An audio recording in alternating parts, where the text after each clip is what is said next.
સજ્જનો, જય ગિરિરાજ ચેનલમાં આપનું સ્વાગત છે. આજે પુરુષોત્તમ માસનો 10મો દિવસ છે, માટે આપણે 10મા અધ્યાયની કથા મુનિ દુર્વાસાએ સૂચવેલો ઉપાય એ નામનો અધ્યાય સાંભળીશું તથા અધિક માસની જે વાર્તા છે તેનું પણ શ્રવણ કરીશું. બોલો પુરુષોત્તમ ભગવાનની જય. પુરુષોત્તમ માસની કથા અને મહાત્મય વિશે કહેતા સૂત પુરાણીજી બોલ્યા છે કે હે મુનીશ્વરો, ભગવાન નારાયણ પછી તો દુર્વાસાએ મેઘાવતીને બતાવેલ ગુપ્ત ઉપાયનું રહસ્ય પ્રગટ કરવા લાગ્યા છે. મહેમાન ગતિ અને આતિથ્યથી ખૂબ સંતુષ્ટ થયેલા દુર્વાસાએ મેઘાવતીને અવિવાહિતપણું દૂર થવા અંગેનો એક ઉપાય બતાવ્યો. મુનિ દુર્વાસા બોલ્યા છે કે હે પુત્રી, હે મેઘાવતી, આજથી ગણતરી કરતાં જે 3જો મહિનો આવશે તે પુરુષોત્તમ માસ હશે. આ માસનું મહાત્મય 12 માસ કરતાં અધિક છે, તેથી તેને અધિક માસ પણ કહે છે. કઠોર વ્રત કરવા છતાં જે ફળ ન મળે તેવું ફળ માત્ર અધિક માસના વ્રતથી પ્રાપ્ત થઈ જાય છે. અધિક માસને ભગવાને પૂર્ણ પુરુષોત્તમ માસ તરીકે સ્વીકાર્યા છે, તેથી આ માસમાં વ્રત, આરાધના, જપ, તપ કરી કોઈ પણ લીધેલો સંકલ્પ સિદ્ધ થાય છે તથા મનની બધી જ મુરાદો ફળીભૂત થઈ જાય છે. માટે અધિક માસમાં સંકલ્પ લઈ વ્રત કરવું જોઈએ. મુનિ બોલ્યા છે કે હું પણ દર 3જે વર્ષે આવતા અધિક માસમાં નિયમપૂર્વક વ્રત કરું છું. મુનિનું વ્યાખ્યાન સાંભળી મેઘાવતીને ખૂબ આશ્ચર્ય થયું છે અને બોલી છે કે હે મહામહર્ષિ, આપનો મોટાભાગનો સમય તો તપશ્ચર્યામાં જ વીતે છે, તો પછી તમારે આ માસની આરાધના કરવાનો હેતુ શું છે? હે મેઘાવતી સાંભળ, દુર્વાસા કહેવા લાગ્યા કે અધિક માસના પ્રતાપને હિસાબે અત્યારે જીવતો છું એમ કહી શકું છું, કારણ કે મારા ક્રોધનું પાપ મોટું ગણાય. પાપના અગ્નિમાં હું ક્યારનોય બળી ગયો હોત, પણ અધિક માસની આરાધના કરવાથી મારા પાપ બધા બળી જાય છે અને હું વિશુદ્ધ થઈ જાઉં છું. મેઘાવતી બોલી, હે મહામુનિવર, હે મહર્ષિ, આપની એક વાત મારા માટે વિસ્મયકારી બને છે. આખું જગત જાણે છે કે આપનો સ્વભાવ ક્રોધાગ્નિથી ભરેલો છે. આપનો ક્રોધ એટલો પ્રચંડ હોય છે કે સમસ્ત જગતને બાળી મૂકે. એમ છતાં આપને પણ બાળી શકનારી કોઈ શક્તિ અસ્તિત્વમાં છે, એ વાતે મને ઘણી આશ્ચર્યમાં મૂકી દીધી છે. એ બચાવ શક્તિને પ્રસન્ન કરવા માટે આપે પણ અધિક માસની આરાધના કરવી પડે છે. આવી વાત તો માત્ર આપની પાસેથી જ મને જાણવા મળી છે. હા મેઘાવતી, એ સાચું છે. મુનિ કહેવા લાગ્યા, મારા પર ભગવાન પુરુષોત્તમની કૃપા છે. તે કૃપાનું ફળ પુરુષોત્તમ માસના વ્રત થકી જ મળ્યું છે. હે મેઘાવતી, તેની એક રહસ્યમય વાર્ત છે, તે કહું છું સાંભળ. એકવાર મારો ક્રોધાગ્નિ રાજા અંબરીશ પર ભભૂકી ઉઠ્યો હતો. એને બાળીને ભસ્મ કરવાની યોગ શક્તિ મેં તેની પાછળ છોડી. પણ અંબરીશ તો પ્રભુ ભક્ત હતો. તે કાયમ ભગવાન પુરુષોત્તમની ભક્તિ આરાધના કરતો હતો. એટલે શ્રી હરિએ પોતાના ભક્તનું રક્ષણ કરવા મારા પર જ સુદર્શન ચક્ર છોડ્યું હતું. પ્રલયાગ્નિ વરસાવતું એ સુદર્શન ચક્ર મારી પાછળ પડ્યું ત્યારે હું ભયભીત થઈ ગયો.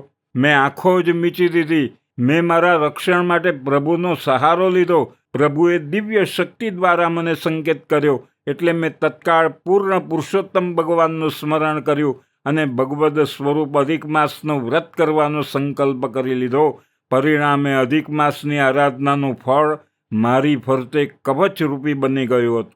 ત્યારે શ્રી હરિનું સુદર્શન ચક્ર પાછું વળી ગયું. મારો બચાવ થઈ ગયો. ત્યારથી શ્રી હરિ પૂર્ણ પુરુષોત્તમ ભગવાનનું ચક્ર મારું રક્ષા કવચ બની ગયું છે. હે મેઘાવતી, તે મારી વાત સાંભળી. હવે તું પણ આ દશામાંથી મુક્ત થવા શ્રદ્ધાપૂર્વક અધિક માસનું વ્રત કરવા માટે સંકલ્પબદ્ધ થઈ જા. એમ કહી દુર્વાસાએ પોતાની વાત પૂરી કરી તો બીજી તરફ એક ખૂબ જ એકાગ્ર થઈને મુનિની વાત સાંભળતી મેઘાવતીના મન પર મુનિની વાતની કોઈ અસર વર્તાતી નહોતી. હંમેશા પંચદેવનું પૂજન કરનારી મેઘાવતીને દુર્વાસા મુનિની વાતમાં ઝાઝો વિશ્વાસ બેઠો નહીં અને થોડીક શંકા જાગી, એટલે શંકાશીલ થઈ મહર્ષિને પૂછવા લાગી છે, હે મહર્ષિ, આપ તો ઘણા જ્ઞાની છો. આપનામાં સારું નરસું પારખવાની દ્રષ્ટિ છે. જગત અધિક માસને મલિન માસ કહે છે. સૂર્યનારાયણ પણ જે માસથી અલિપ્ત રહે છે અને તે માસમાં પ્રવેશ કરતા નથી એનાથી દૂર રહે છે. વળી પવિત્ર કાર્યો માટે પણ આ માસનો નિષેધ છે, છતાં આપ પોતે આ માસનો અધિક ગુણગાન ગાઓ છો. આપ અધિક માસને શા માટે બહુ મહત્વ આપી ઊંચે ચડાવી રહ્યા છો? મેઘાવતીને મહર્ષિના કથન પર વિશ્વાસ ના બેઠો અને અશ્રદ્ધા વ્યક્ત કરી ત્યારે દુર્વાસા ચોંકી ઉઠ્યા છે. તેઓ સમસમી ગયા. અગર આ સમયે બીજી કોઈ વ્યક્તિ હોત તો દુર્વાસાનો ક્રોધાગ્નિ ભભૂકી ઉઠ્યો હોત, પરંતુ પોતાના મિત્ર મેઘાવીની સુપાત્ર પુત્રી મેઘાવતી માટે દુર્વાસાએ સંયમ જાળવ્યો છે. તેમના મુખમંડળ પર પ્રસ્વેદ બિંદુઓ ઉપસી આવ્યા છે. એ વખત મેઘાવતીના ભાવિ અમંગળની એંધાણી આપતા દુર્વાસા બોલ્યા છે, હે પુત્રી, ભાવિ કદી મિથ્યા થતું નથી. તારા ભાવિ પર દ્રષ્ટિ કરતા તું જે વચન બોલી રહી છે તે બધું વર્તાશે.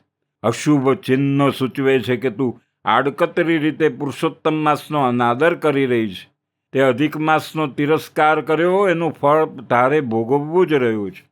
તું મેઘાવી મુનિની પુત્રી છે એટલે તને વાળવાનો અને શ્રદ્ધેય બનાવવાનો મેં પ્રયત્ન કર્યો, છતાં તારા અંતકરણમાં જે શ્રદ્ધાનો દીપ બુઝાઈ ગયો છે, જ્યારે પણ પુરુષોત્તમ માસ આવશે અને શ્રદ્ધાનો દીપક તું સ્વયં પ્રગટાવીશ, ત્યારે તને ભગવાન પુરુષોત્તમના દર્શન થશે.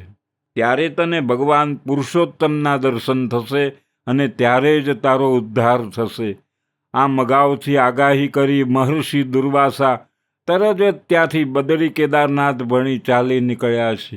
આ રીતે બૃહન્નારદીય પુરાણમાં પુરુષોત્તમ મહાત્મ્યમાં મુનિ દુર્વાસાએ સૂચવેલો ઉપાય.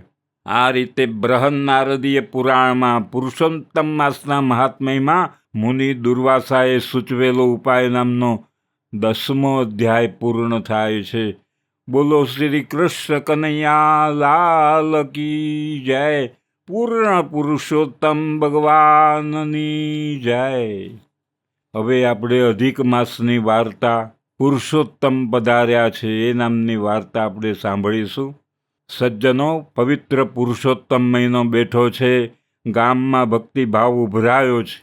લોકો નદીએ નાહવા જાય છે, કથા વાર્તા સાંભળે છે, દાન દક્ષિણા આપીને ઘરે પાછા ફરે છે. ગામમાં એક ભોળી ભરવાડણ રહે છે. તે પણ દેખાદેખીએ નદીએ નાહવા જાય છે, એકટાણું કરી ઘરકામમાં લાગી જાય છે. ભરવાડણે શ્રદ્ધાપૂર્વક પુરુષોત્તમ માસ પૂરો કર્યો, વ્રત પૂરું કર્યું છે. હવે વ્રતનું ઉજવણું કરવું જોઈએ ને. તેણે ગામમાં તપાસ કરી તો ભાવિકો બધા બ્રાહ્મણોને જમાડતા હતા, વસ્ત્રના દાન આપતા હતા, સોના રૂપાના દાન કરતા હતા, પણ પોતે ગરીબ હતી એટલે મૂંઝાવા લાગી છે. ભરવાડણ આખરે એક બ્રાહ્મણને જમાડવાનો સંકલ્પ કરી એક બ્રાહ્મણના ઘરે જાય છે અને હાથ જોડીને કહેવા લાગી છે, મહારાજ, મારે આજે વ્રતનું ઉજવણું કરવું છે, તો મારે ઘરે જમવા પધારજો. બ્રાહ્મણે કહ્યું, ચકાચક લાડવા જમવા મળતા હોય તો આવવા તૈયાર છું. ભરવાડણ બોલી, મહારાજ, લાડુ બનાવવાનું તો મારું ગજુ નથી, મારે ત્યાં તો સાદું ભોજન છે. બ્રાહ્મણે ના પાડી. ભરવાડણ નિરાશ થઈને બીજા બ્રાહ્મણને નોતરું આપવા ગઈ છે, પણ આ સાદું ભોજન મળશે એવું જાણી તે બ્રાહ્મણે પણ નોતરાનો સ્વીકાર કર્યો નહીં. ગામમાં કોઈ બ્રાહ્મણે હા ભણી નહીં એટલે ભરવાડણ મનમાં દુઃખી થતી પાછી ફરતી હતી. ત્યાં એક બટુક બ્રાહ્મણ સામો મળ્યો છે. ભરવાડણે તેને પૂછ્યું, મહારાજ, આજે મારે વ્રતનું ઉજવણું કરવાનું છે અને તેમાં એક ભૂદેવને જમાડવા મેં સંકલ્પ કર્યો છે, પણ દુઃખની વાત એ છે કે કોઈ બ્રાહ્મણ મારું નોતરું સ્વીકારતો નથી. આ બટુક બ્રાહ્મણ તે પુરુષોત્તમ પ્રભુ હતા. તે પરમ ભક્ત ભોળી ભરવાડણની વહારે દોડી આવ્યા હતા. તેઓ ભરવાડણને કહેવા લાગ્યા છે કે બાય, લાડવા જમવા મળતા હોય તો કોઈ પણ બ્રાહ્મણ ના પાડે નહીં. ભરવાડણ કહે છે કે વાત ખરી છે, મારે ત્યાં તો સાદું ભોજન છે એટલે બધા જમવા આવવાની ના પાડે છે. આપ જો જમવા પધારો તો બહુ મોટી કૃપા કરશો.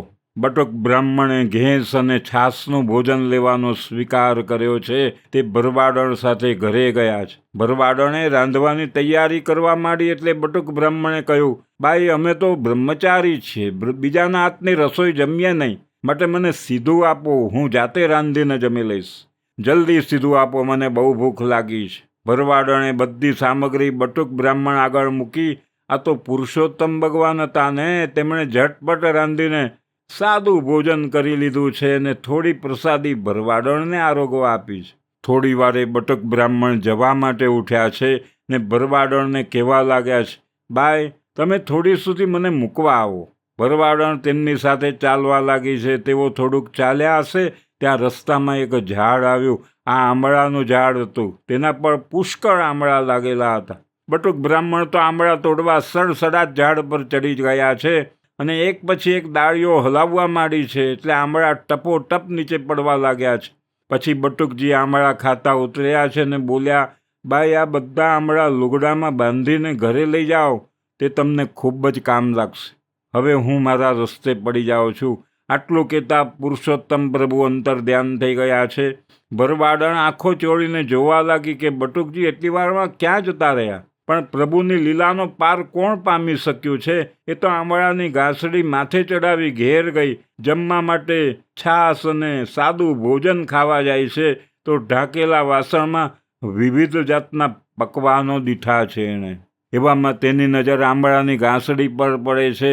એમાં ઝગમગાટ થતો હતો એટલે તેણે જઈને ઘાસડી ખોલી. તેમાં આંબળા નહીં પણ હીરા અને મોતી હતા. આ બધો ચમત્કાર જોઈ ભરવાડણ સમજી ગઈ, મુજ રાખને ઘરે પુરુષોત્તમ પધાર્યા પણ હું ભોળી તેમને ઓળખી જ શકી નહીં. તે પસ્તાવો કરવા લાગી છે.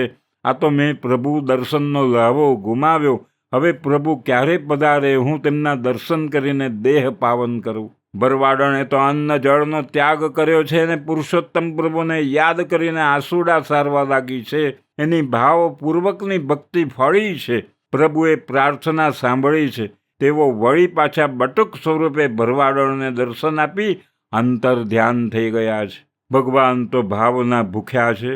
ન માગે મિષ્ટ પકવાન, શ્રદ્ધાથી જે કોઈ ભજે તેને દર્શન દે ભગવાન. આમ શ્રદ્ધાપૂર્વકના વ્રતથી ભોળી ભરવાડણની મનોકામના પૂરી થઈ છે. તેને ઘરે પુરુષોત્તમ પ્રભુએ પધારીને દર્શન દીધા છે. હે પુરુષોત્તમ પ્રભુ, તમે જેવા પેલી ભોળી ભરવાડણને હે પુરુષોત્તમ પ્રભુ, તમે જેવા ભોળી ભરવાડણને ફળ્યા એવા શ્રદ્ધાપૂર્વક તમારું વ્રત કરનારને ફરજો. બોલો પુરુષોત્તમ ભગવાનની જય. કૃષ્ણ કનૈયા લાલની જય. અચ્યુતમ કેશવમ રામ નારાયણમ કૃષ્ણ દામોદરમ વાસુદેવમ ભજે. શ્રીધરમ માધવમ ગોપિકા વલ્લભમ જાનકી નાયકમ રામચંદ્રમ ભજે. હરે રામ રામ રામ હરે હરે, હરે કૃષ્ણ કૃષ્ણ કૃષ્ણ હરે હરે. પુરુષોત્તમ ભગવાનની જય. સજ્જનો, આ ચેનલને જરૂર સબસ્ક્રાઈબ કરજો. બેલ આઇકોનને પણ પ્રેસ કરજો. ધન્યવાદ.